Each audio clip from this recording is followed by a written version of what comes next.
ذراع اس کو کہتے ہیں، یہ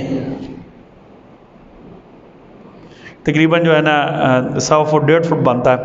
آپ صلی اللہ علیہ وسلم کے لیے اور ازواج مطہرات کے لیے جو حجرے تعمیر کیے گئے وہ 6 سے 8 ہاتھ اونچے تھے، 6 سے 8 ہاتھ اونچے تھے، یعنی 8 فٹ یا 8.25 فٹ کیا تھے؟ اونچے تھے، ٹھیک ہے نا۔ 5 ہاتھ یا 7 ہاتھ کیا تھے؟ عفواً 6 سے 7 ہاتھ چوڑے تھے، 6 سے 8 ہاتھ، اور 5 سے 7 ہاتھ کیا تھے؟ اونچے تھے۔ دوسرے الفاظ میں نے چلے لمبا کر لیں، 8 بائی 7 فٹ کے کیا تھے؟ کمرے تعمیر کیے گئے، 8 بائی 7 فٹ کے کمرے تعمیر کیے گئے۔ اچھا، دیواری کیسے بنائیں گے؟ اللہ اکبر بھائیو، دیواری کیسے بنائیں گے؟ نبی صلی اللہ علیہ وسلم کے گھروں کی گارے کی دیواریں ہیں، مٹی کا گارا، اس کی دیواریں بنائی گئیں، کمزور دیواریں تھیں، کبھی بارش زیادہ ہوئی یا دھوپ زیادہ لگی تو دیواروں میں جھریاں پڑ گئی تھیں۔ یہ کچی دیواریں کبھی دیکھی ہیں آپ نے؟ کھل جاتی ہیں، جھریاں پڑ جاتی ہیں، شگاف پڑ جاتے ہیں، ٹھیک ہے نا۔ اللہ اکبر۔ اور جو میرے نبی صلی اللہ علیہ وسلم کے لیے حجرے تعمیر کیے گئے نا اور ازواج مطہرات کے لیے، ان کی چھت کھجور کی شاخوں اور پتوں سے بنائی گئی تھی۔ چھت پر کیا ڈالا گیا؟ کھجور کی شاخ اور پتے ڈالے گئے تھے۔ اچھا، اب بارش ہوتی تھی، پانی اندر آتا تھا، بارش سے بچنے کے لیے جانوروں کی بال کے کمبل چھت پر ڈالے گئے۔ جانوروں کی بال کے بنے ہوئے کیا ہے؟ کمبل۔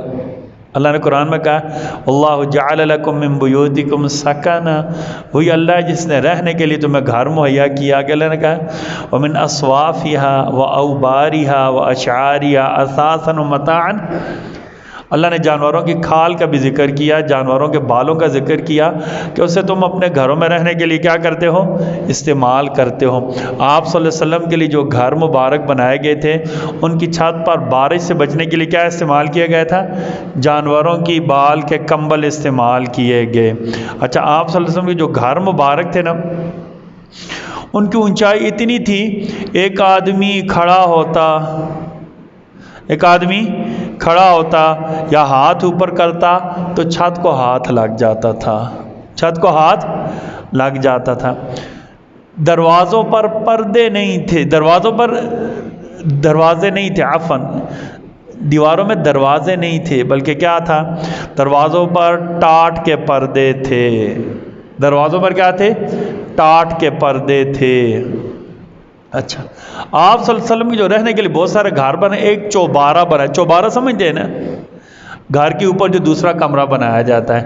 جو نئی نسل ہے ان کو تو چوبارے پتہ ہی نہیں ہے، ان کو چوبارے پتہ ہی نہیں ہے، چوبارہ کہتے کسے ہیں، ٹھیک ہے نا؟ جو پرانی نسل انہوں نے چوبارے دیکھے ہوئے ہیں، نئی نسل کو چوباروں کا نہیں۔ عربی میں چوبارے کو مشربہ کہتے ہیں۔ کیا کہتے ہیں؟ مشربہ۔ چھوٹا سا ایک کمرہ اوپر بنا دیا جاتا تھا۔ پرانی کوٹھیاں دیکھیں نا، پرانے سٹائل کے گھر بنے، ان میں چوبارے بنے ہوئے ہوتے ہیں، ٹھیک ہے نا؟ اچھا، ابھی یاد و خیر کیا ہمارے upper floor, first floor, second floor, ایسے نام پہلے چوبارے ہوتے تھے کیونکہ کم استعمال ہوتے تھے، ٹھیک ہے نا؟ بالا خانہ یا چوبارہ یا مشربہ عربی میں کہتے ہیں۔ آپ صلی اللہ علیہ وسلم کے لیے جو گھر مبارک بنائے گئے تھے، ان میں ایک چوبارہ بھی تھا مدینہ منورہ میں۔ اچھا، آپ صلی اللہ علیہ وسلم ایلا کے زمانے میں آپ صلی اللہ علیہ وسلم نے ازواج مطہرات سے ایک مرتبہ 29 دن کے لیے علیحدگی اختیار کی تھی، ٹھیک ہے؟ اس کو ایلا کہتے ہیں۔ یہ ایلا ایک شرعی اصطلاح ہے، ٹھیک ہے نا؟ آپ صلی اللہ علیہ وسلم نے مشربہ میں قیام کیا تھا۔ اچھا، اس ایلا کے دوران آپ صلی اللہ علیہ وسلم گھوڑے پر سواری کر رہے تھے تو آپ صلی اللہ علیہ وسلم گھوڑے کی سواری سے گر گئے تھے، آپ کی ٹانگ مبارک زخمی ہو گئی تھی۔ تو آپ صلی اللہ علیہ وسلم نے 1 ماہ کہاں قیام کیا تھا؟ مشربہ میں، اپنے چوبارے میں قیام کیا تھا۔ 29 دن پر پھر آپ نیچے تشریف لے کر آئے تھے۔ آپ صلی اللہ علیہ وسلم جو گھر تھا کتنا لمبا تھا اور کتنا چوڑا تھا، میں آپ کو بتاتا ہوں۔ آپ صلی اللہ علیہ وسلم کے بعد جو گھر بنائے گئے تھے وہ وسعت میں نا، چوڑائی میں 6 سے 8 ہاتھ تھے، نبی صلی اللہ علیہ وسلم کے جو گھر بنائے گئے کتنے تھے؟ 6 سے 8 ہاتھ ایسے چوڑے تھے، اور اونچائی کتنی تھی؟ 5 سے 7 ہاتھ، ٹھیک ہے۔ اچھا، یہ آپ صلی اللہ علیہ وسلم کے لیے جب گھر بنائے، ان میں ایک جو ازواج مطہرات کے لیے بھی گھر بنائے گئے تھے، ایک مشربہ بنایا گیا تھا، چوبارہ بنایا گیا تھا۔ نبی کریم صلی اللہ علیہ وسلم ایلا کے دوران 29 دن وہاں رہے تھے۔ اچھا، یہ گھر اسی طرح قائم رہے، یہ گھر کیا کرے؟ اسی طرح قائم رہے۔